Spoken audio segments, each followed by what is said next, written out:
ಕೆಲವು ಅಧ್ಯಾಯಗಳ ಅಂತ್ಯ ಇನ್ನೂ ಕೆಲವು ಅಧ್ಯಾಯಗಳ ಆರಂಭಕ್ಕೆ ಮುನ್ನುಡಿ ಅಂತಾರೆ. ಕಾಲ ಬದಲಾಗತ್ತೆ, ದಿನಗಳು ಉರುಳತ್ತೆ. 2023 ಕೂಡ ಮುಗಿತಾ ಬಂತು.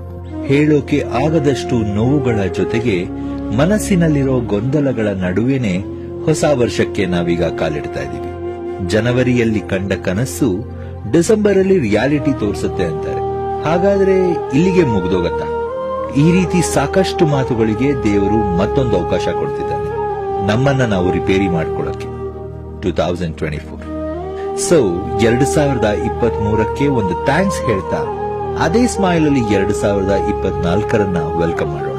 ನಮ್ಮ ಲೈಫ್ ನ ನಮಗೆ ಹೇಗೆ ಬೇಕು ಹಾಗೆ ಲೀಡ್ ಮಾಡೋಕೆ ಸಿಗ್ತಾ ಇರುವಂತ ಒಂದು best opportunity ಅನ್ಕೋಣ.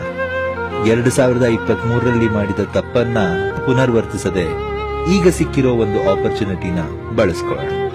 Happy new year.